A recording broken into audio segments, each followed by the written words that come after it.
Hello students, today we're going to be taking a look at another type of formula for our linear equations called the point-slope formula. Please make sure you take notes as you go and complete the survey that follows the video. So there are two very special formulas that we have to complete this process. The first is the slope formula. The slope formula looks like this. It is a ratio where we represent the change of y's over the change of x's. So we can find the change in y and x's from our numbers just by simply subtracting our numbers. Please make sure you're putting the y's on top and the x's on the bottom. The other thing we have is a point-slope formula. This is what it looks like. On the left-hand side, we have our y still, but it's now y minus y1. On the right-hand side, we have m for our slope, and then x minus x1. What I want you to notice is the difference between our y and our y1. What's going to happen is a number is going to go in for our y1, but not for our y. Same thing for our x's. There's going to be a number being replaced in our x1, but not in our x. And as always, m is going to also be replaced by a number. So let's look at an example. Our first one is to find the slope. So what we need to do is first identify which one's x's and y's, and we can even further identify as x1, y1, x2, y2. So underneath my first set of points here, I'm going to do x1, y1, and then underneath our second set point, we'll do x2, y2. To remember our slope formula, we would take the y values, y2 minus y1, and on the bottom is x2 minus x1. Now keep in mind, it does not matter which one's y1, x1, and x2, y2. What matters is that you're being consistent. So let's go through and find the slope. If we're subtracting our y values, in this problem we will do negative 1 minus 6. When we subtract our y values, it would be 4 minus, and then in parentheses I'm going to write my negative 3. So now I need to simplify this. Up top, negative 1 minus 6 is negative 7. On the bottom, 4 minus negative 3. What I have here is essentially a double negative. It's the same idea as doing 4 plus 3. 4 plus 3 is a positive 7. We can simplify this even further, and negative 7 divided by 7 is a negative 1.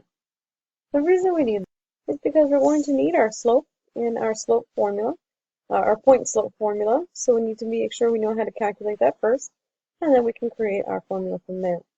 So let's do another example. In this case, we're actually going to write the point slope form of a line. Before we do that, the first thing we need to do is find our slope.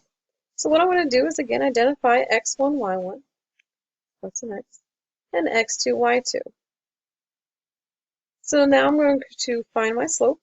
It's y2 minus y1. So up top, I'm going to write 8 minus 5. On the bottom will be negative 1 minus 2 because it's x2 minus x1. And now I'm going to simplify. 5 minus 8, or 8 minus 5 is 3. Negative 1 minus 2 is negative 3. So once again, this can simplify even further. 3 divided by negative 3 is negative 1. So now I know that my m value is equal to negative 1. Now let's take a look again at our point slope form of a line. It's y minus y1 equals m times x minus x1. Now I've already identified in my problem which one's x1, y1, and I now have found the value of m.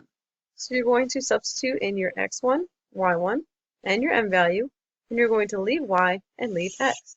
So our new equation here will be y minus, now I'm going to substitute in y1, which we have identified as 5, equals, now I'm going to substitute in my negative 1, times x minus, again, I've identified x1 as 2. And at this point, you are allowed to stop. If you were to simplify this, you would probably be putting it into slope-intercept form. If I just want you to put it into point-slope form, this is where we would finish. So once again, we identify x1, y1, x2, y2, and we found our slope like we did in the previous problem. We found our slope in this problem was negative 1. So then from there, I will take my m value and our x1, y1, and substitute them in to y1, m, and x1. So I have y minus 5, because it's y minus y1, equals negative 1, we replace for m, and x minus x1, which is 2. If you have any questions, please make sure you bring them to class tomorrow or enter them in the survey. Make sure you complete the survey that follows the video. See you tomorrow.